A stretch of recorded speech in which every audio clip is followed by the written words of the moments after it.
Welcome to Conversations with Big Rich. This is an interview-style podcast.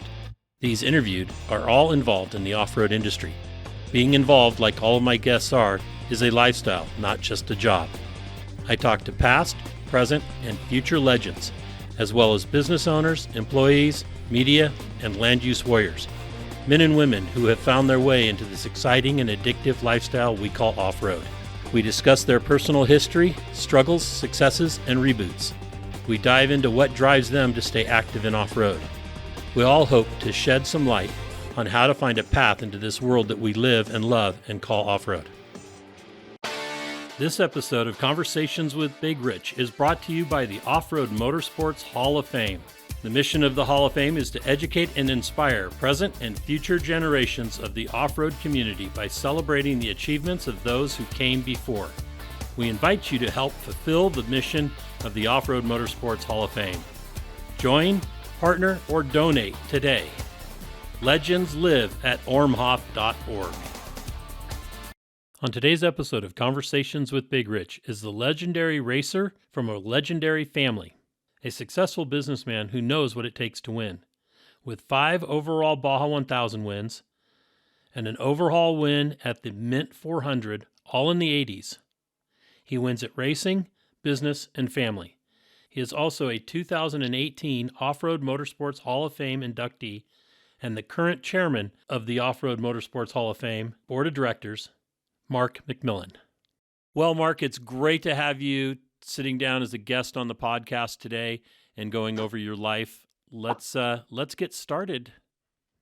Well, Rich, it's great to talk to you, and I feel fortunate that I've gotten to know you here personally in the last year and a half or two with the Off-Road Motorsports Hall of Fame, and thank you for joining us on the board. And I believe wholeheartedly in what we're doing there. It does blend right in with my family, my personal and family history. So right. I believe.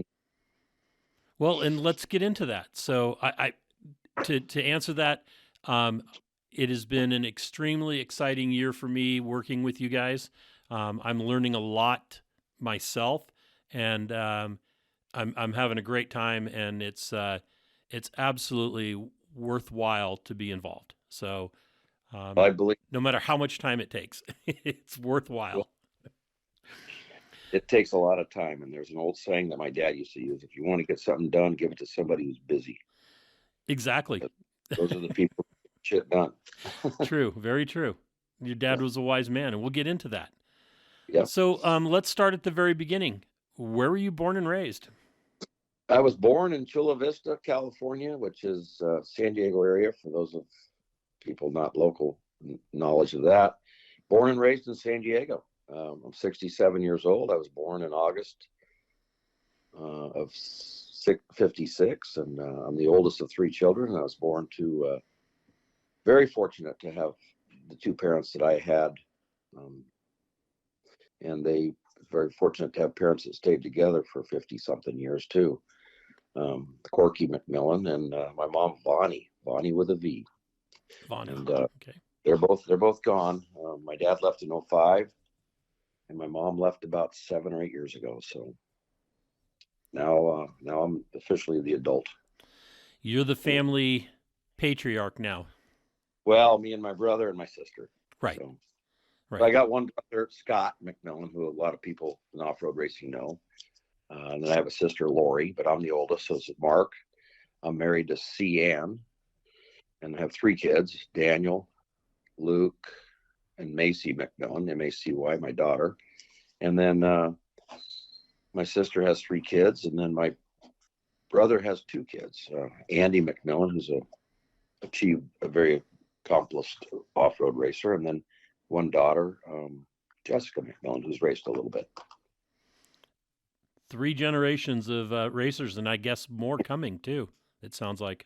Well, yeah, Daniel just married into 2 wonderful little boys that are 5 and 6, and then Luke just had his first child, and she's 9 months. So, yeah, hopefully there'll be some racers in that group. Hopefully one of those heritage legacy families. We hope so. That's the plan. Awesome. And I just hope we can keep racing in Mexico. I don't, every year I wonder how much longer that's going to last. But it's beautiful down there. It's where we all started in the early 70s, going down to watch the Baja 500s and the Baja 1000s. My dad and I, along with my brother and a bunch of other people, went down in Baja Bugs in 1971 and watched the Baja 1000. And then that's when the family got bit? Well, a little bit, yeah. We were dune buggying in the Imperial Valley Sand Dunes at Gordon's Well. Our family owned that trailer park for a lot of years. And then we, our dune buggy group, started going to Mexico. We all built Baja Bugs one summer. It was like 4 of them. We all built them in one garage at one time. Project. Some bolt-on fenders, and we'd go down and watch the Baja 1000s in 71, 72, 73, 74. There was no Baja 1000 because it was the fuel shortage. And then 75, we actually had a friend that raced it. We went down and helped him, and he didn't finish. And then early summer of 76, my dad said, let's borrow Leonard Greaser's race car. We literally borrowed it and entered it in the Baja 1000. And that was 76? So 1976, a Class 9 car. Class 9.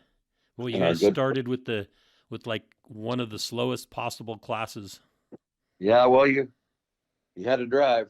Oh, yeah. You had to know where you're going, too. That was a big part. There was no GPSs, no cell phones, no sat phones. How did we ever survive? We were just tough son of a bitch. Alarms going off to remind me to talk to you. How do I get it? Stop. It's off. Okay, you there? Yeah, I'm here. So yeah, we survived. We just one day at a time. But my first race, I turned the car over, got that uprighted, went another 150 miles down in the desert, and the car quit, and I couldn't figure it out. And spent the night out there, and that was me and my kid. If our team loses my kids longer than about 5 minutes, I'm looking for some scalp, But technology has changed. We can find people nowadays. My dad lost me all night. Found me the next morning about 8 o'clock. He actually found me in that Baja Bug. He drove that Baja Bug around looking for me. So did you broke down after a pit, and then they just went down the racetrack to find you? Yeah, that's what happened. He found me about 6 in the morning, and I had started a fire, and my dad always made us carry sleeping bags when we were pre-running and racing, because a couple times pre-running we didn't know where we were for that race, and even in 77 and 78 we carried sleeping bags because we didn't know where the hell we were. And a lot of times we'd just spend the night when it got dark, because at least if you can see where you're going a little bit, you have an idea of we generally need to go that direction. And so I spent the night out there. What happened, Rich, was it's kind of embarrassing now. The points closed up. Oh. On the distributor. An easy fix. My dad fixed it in less than a minute. And, and what did he say when he found it? Drive it till Chenaro. The trailer's waiting for you. But I opened it up. I was snapping the points. I was getting spark out of the coil. I was getting spark to the plugs. But I didn't realize that when it was rolling around on the lobe, it wasn't opening them up. Live and learn. Yep. Now there are no points. Those trophy trucks quit now. You better have a computer with you. Very true. Yeah. So that first race, 76, Class 9, your dad raced. Were you guys co-piloting? No. Yeah, it was a single seater. We were going to co-pilot, but I never got it to my dad. So okay. Oh, that was that car. Okay. Yeah, that was 1976, and you and I both have a good friend, Rory Ward, who's restoring that car right now. Oh, nice. So I'm anxious to go over there at Kingman and see it. 1976. That's the year I graduated high school. I got out in 74. So. And what kind of student were you? Were you a good student, or were you one of those looking out the window? Both. Okay. I liked school. I've always liked school. In high school, I just got through there to, swim, and I was a swimmer and played water polo, and I liked school. I was kind of a nerd. I took math as electives. I don't know anybody who did that their junior and senior year. No, I was all in photography, or No, I that was was a more good of a. of mine there. I loved math. My dad was good at math, and I just liked it. So then I went from there to Southwestern Junior College, and then I transferred from there to San Diego State, and then I graduated from San Diego State in 1979. With a degree in Marketing, business, and marketing. perfect.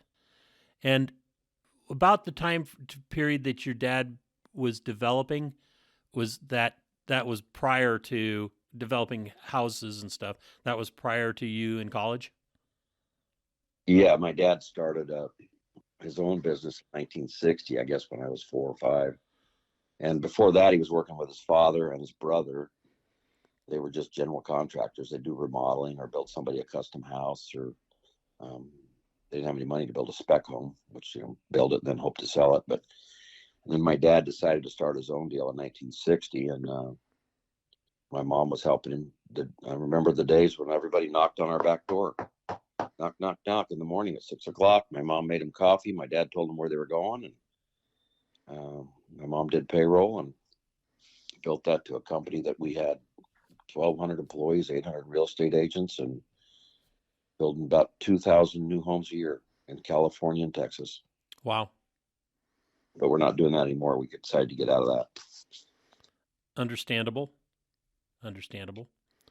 So Yeah, then, just go the ahead. political, entitlements is where the money's made. Getting the right to build 100 houses on somebody's farm field. But that entitlement business now is so unpredictable. True. So then, the growing up, I suppose that you helped work in the business. Yeah, I swept houses. Give me $1 a house to sweep houses. And then when you got done sweeping them, you just go back and sweep them again. My dad believed in having a really clean job site all the time. And then when I graduated from college in 79, there was no jobs for me. Jimmy Carter was president. Interest rates were 19 to 20%. We weren't building homes. We were trying to sell 100 that we had. And I remember my dad buying those loans down to like 12 or 14%. And then you could sell them. So people now, the world's freaking out over the 6.5 or 7% interest. That's normal. What wasn't normal was the 2 and 3% 2 years ago. Right. But all those people that invested in real estate in that 2%, when they Yeah. they don't want to reinvest it again at 6%. No, but they should. Yeah. Doesn't matter. It's just part of the equation. I got friends ask me all the time, when's a good time to buy a house? I said, it depends on the deal. I'm always looking for apartments or investments. So you got to back 7% interest into your calculation. Big deal. Right.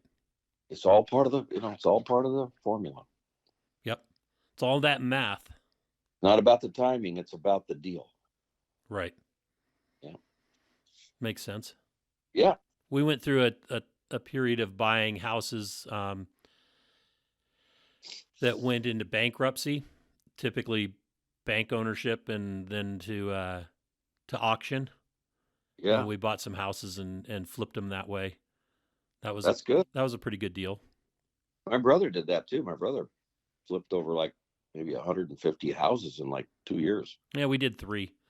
He put a little team together, and some of our superintendents and stuff, and we had a little machine. Excellent. So what my boys now, along with my boys and my wife and my daughter, we own a lot of apartments. So you're managing housing. we're doing the asset management. We're not doing the property management. Okay. Management. Property managers, they got to rent them up. They got to collect deposits. They got to know somebody with a plunger. And we hire property management companies, but we do the asset management. So. Okay. It's better for our calendars so we can go racing. There you go. So let's talk about all that racing. So Yeah. 1976 Class 9 rollover, got it uprighted, went another 150 miles or so, and then points closed up. Yeah. What happened in the second race? Well, the second race would have been the next spring at probably Parker, and we did. I don't know if we went to Parker that year or was it 2 years later. I'm going to open a little cheat sheet I got here. Perfect. Right. All this book. Yeah, one of my books. Oh, that's right. The McMillan story. Yeah. Big Blue M. You have one, buddy? No, I don't. I've got to get one. I'll mail you one tomorrow. Okay.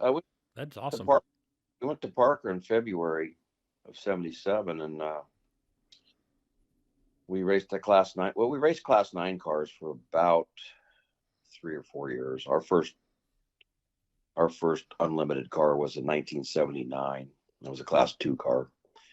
And so we went to Parker and we finished. So that worked out well. Again, as a team, your dad, yourself, and Scott? Well, no, Scott didn't start racing until 78. See, Scott's 4 years younger than me. Not that that made a difference, but he was, him and my sister were showing horses, quarter horses. And they did that a lot. They had horses with a trainer, just like we got race cars in a shop. And he started racing with us in 78. And then we built some Class 2 cars, which basically Class 1 and Class 2 in the 70s and 80s was the same unlimited buggy. The one seat was a Class 1, and the two-seaters were the two-seaters. Class 2 was the two-seaters. Right. Same class. Now it's all Class 1. So we did that. My brother got into trucks in the 80s too. He bought a truck from Dave's shop and raced a Class 8 truck. And then, the trophy trucks came along, and we owned a lot of Chenoweths. And I just saw Len Chenoweth last weekend. That's excellent. Yeah, he was down in Mexico. We were down in San Felipe, not this weekend, but the weekend before last. And we probably bought and built 12 or 15 Chenoweth cars. And he has his place in Portocitas, isn't it? It is in Percebu. Percebu, that's it. Kilometer 21. And it's a really nice place. Anybody that can get a chance to get down there, it's really nice. He's got a little, maybe 10-room hotel, a nice restaurant, a nice swimming pool. It's right on the beach, and a great collection of Chenoweth race cars and Chenoweth military vehicles. They did a lot for the military when Mike Thomas had it. So I have to ask, Percebu, when I used to run with Pistol Pete and his crew, we would go there for bowling, where the old you didn't have to change your shoes type of bowling. Is Chenoweth doing that at his place? Bowling. Yeah, bowls of the the booze. The tequila sangrias. Yes. No. Well, yeah, because the Percebu restaurant closed down about 2 years ago, and it's been open on some holidays, I guess. But Lynn hired most of their staff. Lynn's got a nice place, and I think he's got the community drink bowl going. Yeah. Okay. Cool. Excellent. You can only need one of those with 3 people. Yeah, I found out the hard way that you don't start those early in the day and expect to go all night. No, it's kind of like we call Long Island iced tea. It's like 4 or 5 alcohols that I don't even know what's in them. They're just tasty. Yeah. I'm glad I can't drink anymore. My next trip to Mexico will be no hangovers. Yeah. So we've had a lot of fun racing, but let me tell you another part about the family that sure. Probably our biggest recreational thing is the river. I just got home today from the river. Our river, the Colorado River, and our houses are down by Lake Martinez. which is north of Yuma, like 30 miles. Okay. And that's where our family has really grown together. And my father and mom took us down there in the early 60s. And I still have the original family land. It's a new house. We scraped the house in 98 because if we didn't scrape it, it was going to fall over. And now I have two houses down there. My sister's got two houses. My brother's got two houses for their whole family. We're all within a mile of each other. And of course, half of San Diego County's there. Just like, you look at Parker and you look at Havasu, and that's all of LA or Vegas. True. So we love the river. And that's why with all due respect to all the promoters that are out there, I get a lot of them are my friends, Matt Martelli's and Donald at Legacy, and even the Best of the Desert guys. And he said, "Why don't you race our race? Why don't you race our?" I said, 4 or 5 years enough for me, budget wise and time wise. Racing's a big part of our life. It's not our life. Right. We're about family, and it's fun. But it can sure occupy you. We're going to get ready to go to San Felipe. I think we're leaving a week from tomorrow, or maybe a week from Wednesday. We'll be down there 12 or 13 days. Wow. So they say your kids get over that stuff 2 or 3 times. I said, no, they're going to get over it about 8 or 9. Sections.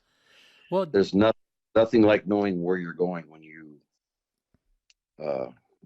point that truck, step on that courier throttle pedal, and point that Mason into the bumps. So it really works. That's unbelievable.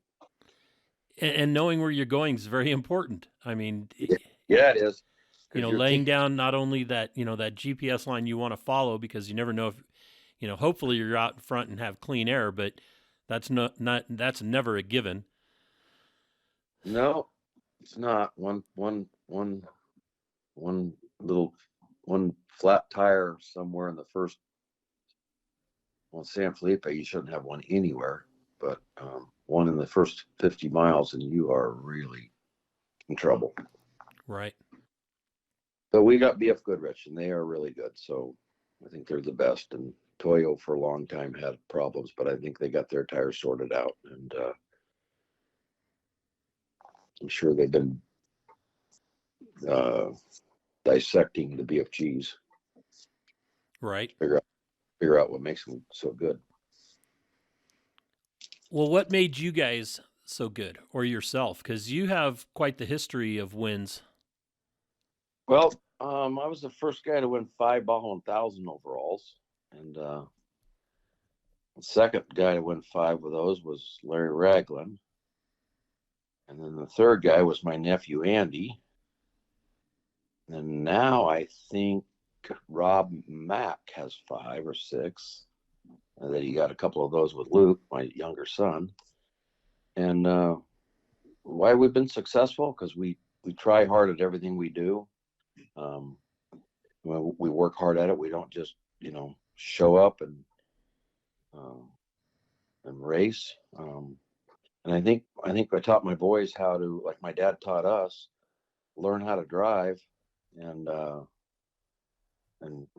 just be smart. So, and we got good equipment. So he always told that he'd have the best safety equipment that we could buy, and he'd teach us to do the right thing. Right. So part of that learning to drive is that keeping a pace or a speed to where you're not overdriving what you can see. You got to be able to read the terrain. And we learned that over in the sand dunes. And when I was young, I was probably 8, 9 years old when I started going in the sand dunes and built my own dune buggy when I was 13, or my dad had one built for me. And then my kids learned to drive in that buggy. I still have that buggy. Wow. Yep. That's pretty awesome. The next time you're in San Diego, my race shop's pretty neat, but I have a little museum at my house.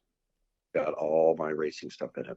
including my dad's last car, McAdoo, which is the Chenoweth two-seater that I won the 81 and 83 Baja 1000 in, which I'm going to drive in Nora this year. Oh, nice. Me and Rory are going to drive it. Barbara and Dave Rainey are going to chase us. So that's a lot of fun. That'll be a good team. But the next time you're down here with your wife, come see me. Absolutely. Absolutely. I'd love to visit. Good museum. So how many, you were in the buggy, you won, how many overalls you had in the buggy? Was that 2 of them? 2 of the 5? No, all 5. All 5 in buggy. Okay. Yeah. I didn't do very well in the trophy trucks. I only raced a trophy truck for about 5 years, maybe. 2000. I can't think of when I built my geyser. I think I built my geyser in 2007. Something like that, 2007. And then I raced it through 2014. Okay. But I won. Yeah, I never won in a trophy truck. I don't think I wanted to drive them as fast as you needed to. What do you think? What do you think was the cause of that, or the thought? What do you think kept you from doing that? I don't know. A little bit of fear, I guess. I don't know. Fear's not a bad thing, but yeah, fear, but holy shit, you'd say, and I'd say, or I'd be going for all I'm worth and someone to pass me or something. But then, a lot of times I was never the fastest guy in a buggy either, but I always found the finish line. But the trophy trucks, Luke's got it wired. I think Daniel has a little bit of what I had. He's a great driver, but he's just not on the edge. Luke is, and Andy is. My brother was always faster than me from one section to another, but I found the finish line more. And next time if you ever get a ride in a trophy truck, you'll see what I'm talking about. I only had a chance to ride in a pre-runner, and that was the Harbor Freight. That was the number 2 Pistol Pete's pre-runner. Yeah. Got a chance to ride in that, but he threw that thing around like a madman. Yeah, they're fun. Stereo, air conditioner, everything. Well, not his. It looked just like the race truck. Oh. But it was we called it Harbor Freight because it was pretty much built with that way, Harbor Freight. Oh. But yeah, the pre-runners are fun. Our pre-runners are finely tuned, like they're not like the race trucks at all. But they're comfort and they go pretty good. So you can do a lot of scouting. Right. And then we take the razors down too. We'll take razors and pre-runners because a lot of times the boys want to look around in a lot of detail. You can't stop those 2-wheel drive pre-runners in a soft wash and turn around very easily. 1 out of 4 times you're digging it out. Right. Yeah, because when you get into those soft areas, the areas that are going to turn into silt beds, you want to know the parameters, how far out from the main line you might be able to take it. Exactly. Right. Yeah. So the buggies were those all? They didn't go all Class 9. You also were, or Class 2 or Class 1. They were Class 1 and Class 2 for a long time, and like I said, the first herd of buggies we had were all Chenoweths. Okay. And then and then Jimco. We had a bunch of Jimco vehicles. A lot of buggies there. And then my dad had Unique Metal Products building my car. And then Chenoweth actually copied that car because it was a one-off car. It wasn't like a pirate thing, but we copied that car. And that's the car I have of my dad's that he raced last in September of 2005. Okay. And then he passed away. Unfortunately, he passed away 12 days later. Wow. He had a heart attack. Had his last heart attack in that car. So that's where he wanted to be. That was his third one. That's does it run in the family? Hopefully not. No, I hope not. Yeah. No, we get mine checked all the time. I'm a little heavy. Everybody's noticed that. You know, I jokingly say I'm 6 or 7 pounds overweight. Well, I'm like 50 or 60, but um, so that's my lifestyle. I wish I was only 50 or 60 overweight. So that's where we're fine. Just keep getting checkups. Yep, that's it. That's it exactly. You want to hit this proactively, not reactively. So yeah, we've gone to a lot of Gymcos. I'm looking at the book here. I'll get you that tomorrow. And then we owned a lot of, so as of 2014, we had 40 race cars, Rich. 40 race cars. Wow. Yeah. Not all at once. Well, no. My mom asked me shortly after my father died, maybe in the next, I don't know, 4 or 5 months, we were sorting out stuff. And me and my brother were with my mom and trying to explain her the business stuff. And she goes, "How many race cars do you guys have?" I put my hand up. I said, "Scott, hang on."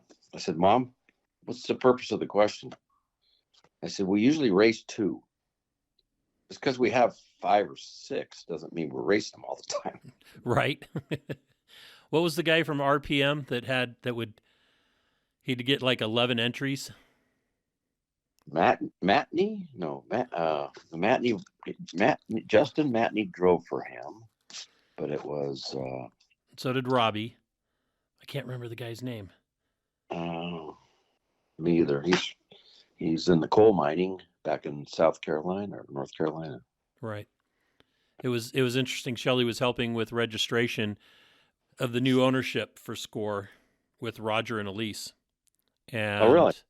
She was working registration desk there, and he came in to register, and the girls were going to have him sign a release for each class and each car that he was registering. Oh, really? And Shelley was like, "Just sign the one. We have it on file. We know that you're going to be in 11 different cars as the driver of record or something." So yeah. he either started or finished or at some point got in that car each time, each one of those cars. That had to be a juggling show there. Yeah, I can't think of his name. He's not racing too much right now, I don't think. No, I don't think so. How do you spell Shelley? Shelley? EY, yes. I look forward to meeting her too. She's a great lady. She changed my life, which was good.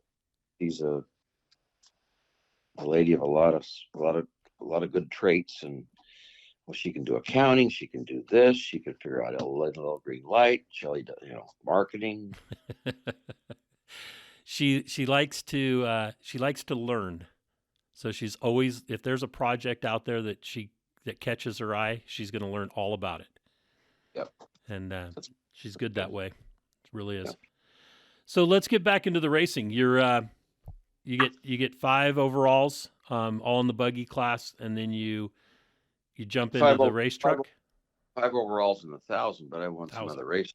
And right. Felipe meant the Baja 500 a couple of times.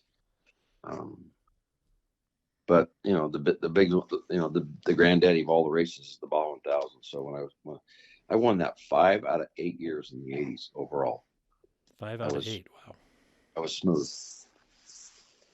And it was like what Rod Hall always said is, you first you have to finish before you can finish first. Yep. Well, he's a great man. He still is a good man because his legacy is living on through a couple of his sons and his wife, and the Off-Road Motorsports Hall of Fame that he asked me to get involved with. So. And you got involved with that in 2015? I'm going to guess yes. I don't know exact date, but that's about right.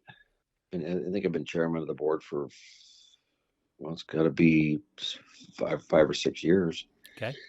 He called me one day and says, "Hey, Mark, you want to be the chairman of the board? You want to be the chairman of the Off-Road Motorsports Hall of Fame? I said, well, Rod, I'm aware of what you do, but I've never even been on the board. So why don't you put me on the board for a year? Then I'll give it serious consideration. And I joined the board, and I asked Frank D'Angelo, good friend. I said, I do this. You gonna hang around with me? He goes, yep. I said, okay, then I'll do it. And then, Rod was getting sick and running out of energy. And I took a trip up to see him and his wife when I wanted to start making some changes and these committees and stuff like that. He wasn't sure about it. He goes, I don't think I understand it. I said, well, I flew up to Reno and spent 3 hours with him. And he goes, yep, that looks good to me.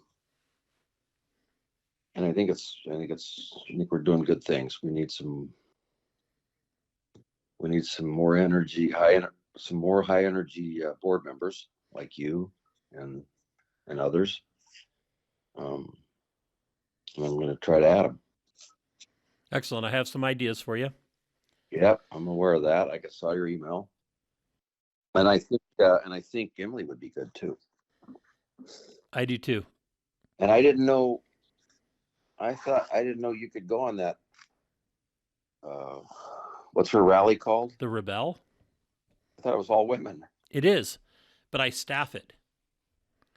Me, Jimmy Lewis, myself. There's this last year there was 128 competitors. I think it was.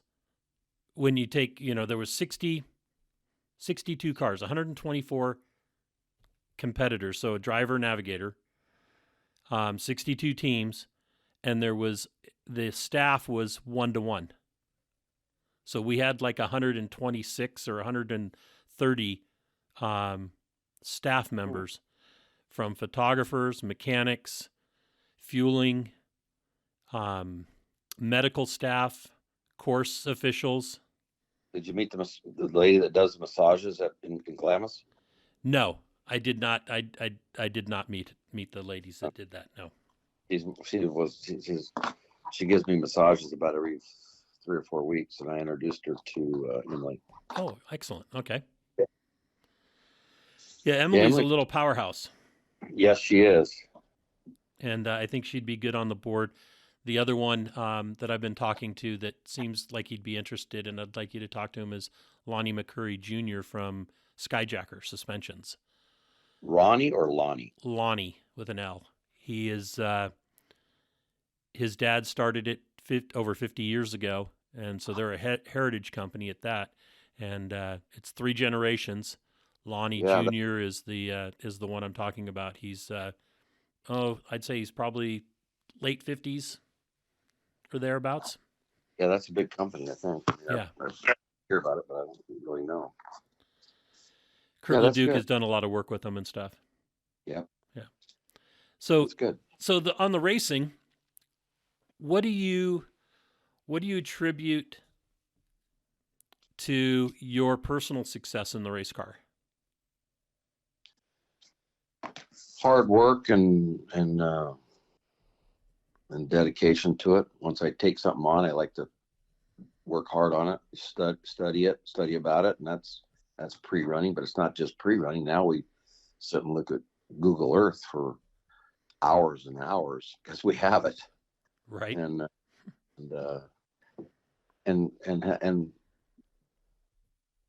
putting a good team together. I got 7 guys that work for me in my race shop, and the chemistry's not always right. It never will be. It wasn't when we had 1,200 people building homes, but we work really hard to make sure everybody knows their job, does their job, give them the best tools to do. So I got good equipment coming out of my shop. I've got good knowledge coming into the race or pre-running because I've worked hard at it, and then we learn from what we do right, and we learn from what we do wrong. And I think Luke and Daniel are doing the same thing right now. I know for a fact they are. They work hard at it. And what is Macy's? Has she raced at all, or is she doing something? What does she do?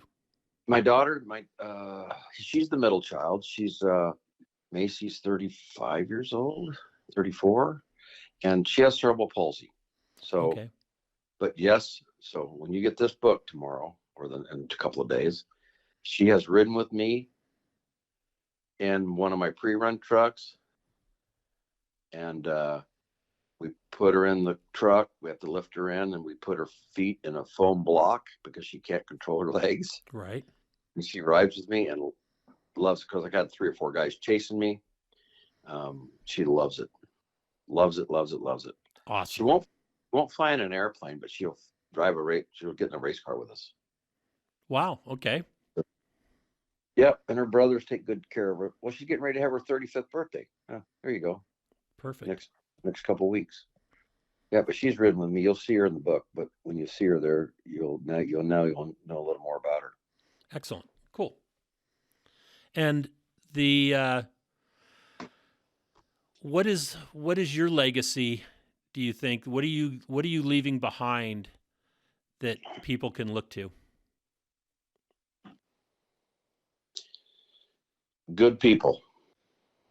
Like all 3 of my kids and 2 of their spouses, and so far their kids, they're just good citizens. They know how to work.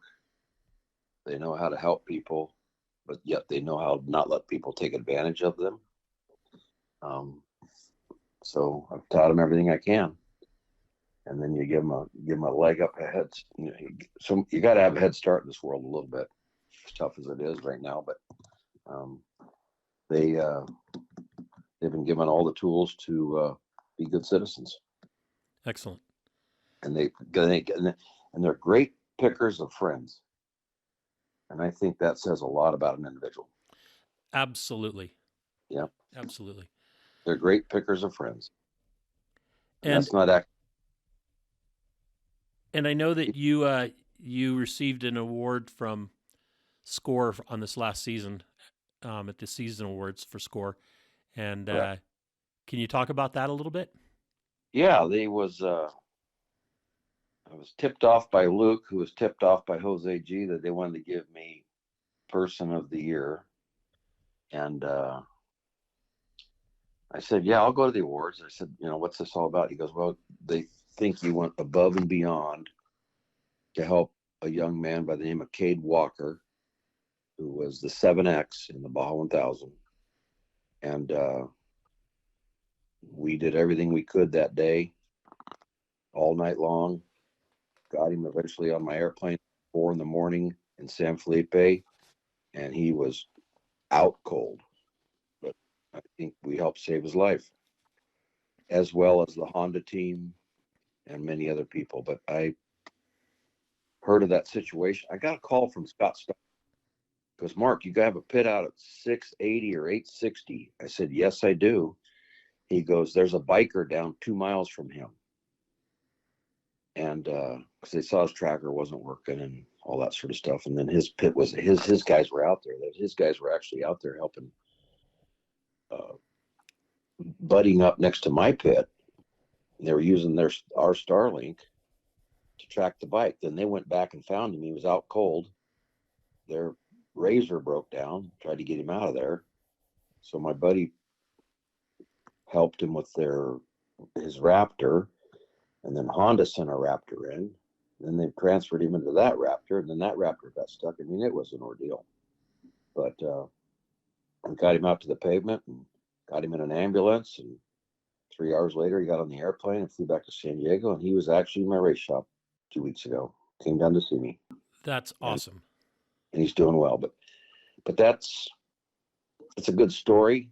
But we've done that for a lot of people over the 40 years, as well as many, many other teams. I know Steve Menzies has stopped his helicopter. I've stopped I run a helicopter. I've stopped the helicopter to help bikers down. I got out of the helicopter once because there was a helicopter that was down, and we hauled them out. But they weren't hurt. But just got to help each other. And I think this off-road racing fraternity is 99% cut people are cut from that cloth. So that's the award I got. So when you come see me, I'll show it to you. Excellent. Have you received any other awards like that in your life of racing, or something along, maybe not along the same lines, but any other awards? Yes, but I need to take a walk outside. To Yeah, look at them? Vic Vanilla, Vic Checkers. Is it Checkers or Fair that does the Vic Vanilla Award? That I don't know. Yeah, it's one of those. And my dad received it. I also received it, and for just helping out people, I guess. But we do what we do because of who we are. We don't. I don't do it for the awards. Right. My dad received a lot of awards in his lifetime in the business that he was in because of what he did for the communities, and he was coached heavily by my mom, but he always did the right thing. And then we ended up having my dad's service on the flight deck of the USS Midway because we didn't know what to expect, and we ended up with 3,000 to 4,000 people. Wow. My dad was part of the group that the business people from San Diego that brought that ship out of mothballs into San Diego and made a museum out of it. Wow. Yeah. That's quite the recognition. It really is. And a statement to who your father was, to have that many people show up. Did you meet my dad, Rich? No, never had the chance. You remember him because he would. He's a one of a kind. So I'm very fortunate. And what do you think with the driving factor for the Hall of Fame is? Why should people get involved?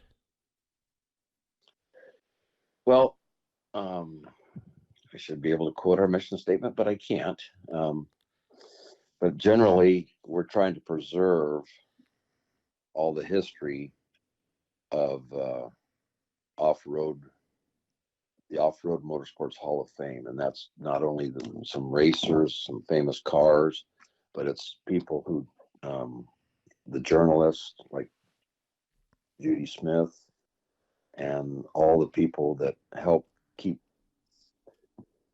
parts of this country open so that people, the land use advocates, because a lot of times people don't know what they do, but they're helping advocate to keep public lands for public use, and Right. that's goes, that goes unnoticed a lot of times. In our building industry association, I try to get all of our subcontractors to help us support them, with political issues and ballot initiatives and stuff. And I said, well, what's this going to do for me? Well, what are they doing? I said, it's all the stuff they're doing that you don't hear about, killing bad bills. And I know there's a lot of people like Bob Ham and a lot of other people, the Blue Ribbon Coalition, and our late great friend with Corva. I can't think of his name. He's a Hall of Famer. He works so hard up in the high desert, keeping those trails open. Ed Waldheim? Waldheim, Right. great man. So the Off-Road Motorsports Hall of Fame is about more than just the racers. It's about the promoters, the journalists, the off-road, the land use advocates, companies like Off-Road Warehouse and Four Wheel Parts and BF Goodrich and the Tread Lightly program. We're trying to keep history of what's happened and acknowledge those people who have made a difference. Long story short. Perfect. So that's my 2 cents. I didn't even have a cheat sheet on that. Damn it. That's You don't have to cheat on shit you really care about. true. Because it can come from the heart. That's the best way. My dad used to say, "I'm glad I'm not a liar." He goes, "It's a full-time job. Remember what shit I made up if I was a liar, you know?" That's very true. Yeah. He goes, "Remember, the truth's never a problem." Exactly. Exactly. I've tried to So, live by that. Because yep. if you lie, you get caught in it eventually. Oh, you get spun in circles on your own shit. Yep. True enough. So is there anything else that we haven't discussed that you'd like to talk about? You know, we've done the hall, we've done the family, done some racing. You know, what makes Mark Mark? My family. Family. I'm about family every day, and making sure that my kids are doing the right thing and enjoying my wife, Cian, C''ANN, and we've been married 37 years. And we went to the river Friday morning, and we came back this morning, and just trying to spend more and more time with her. And I always told my kids, even when they were 6 and 7 and 20, and now they're 30s, I said, "Don't you ever get between me and your mom." I said, "Because she was here before you got here. I'm going to spend the entire time I spend with you with her, and I'm going to be with her when you leave. So don't try to screw this up, you know." Right. And I just stay true to myself and true to my family. And that makes you the person that you are. That sounds corny, but that's who I am. Yep. And I like my friends, and I keep good friends. That's important. Including you, and I like people. Well, Mark, I want to say thank you so much for spending the time on this phone call. I know we've talked on the phone quite a bit, or Zoom calls and that kind of stuff with hall business, but this was a little different, more personal. And I hope it brought some insight to others about Mark McMillan. Well, Rich, I appreciate that very, very much. And I think what you and Shelley are doing, well, this is your podcast, but you and Shelley sound like you're a good team. And I appreciate you interviewing me today. And I hope it helps other people realize that the Off-Road Motorsports Hall of Fame is worth supporting, and that hopefully more people can try to be, good people in this world. I agree. Absolutely. Yep. All okay, right, Mark. well, is that a wrap? That's a wrap. Did I do okay? Yeah, you did great. I like doing good. Excellent. You did. These get degrees, but I wanted at least an A- today. I don't give grades. And thank you for putting this off. I had a hell of a head cold last week or 2 weeks ago, whenever it was. Right. No worries. Okay, buddy. Take care. All right. Talk to you tomorrow. All right. Bye-bye. You take care. Bye-bye. Bye. Well, that's another episode of Conversations with Big Rich. I'd like to thank you all for listening. If you could do us a favor and leave us a review on any podcast service that you happen to be listening on, or send us an email or a text message or a Facebook message, and let me know any ideas that you have, or if there's anybody that you have that you think would be a great guest, please forward the contact information to me so that we can try to get them on. And always remember, live life to the fullest. Enjoying life is a must. Follow your dreams and live life with all the gusto you can. Thank you.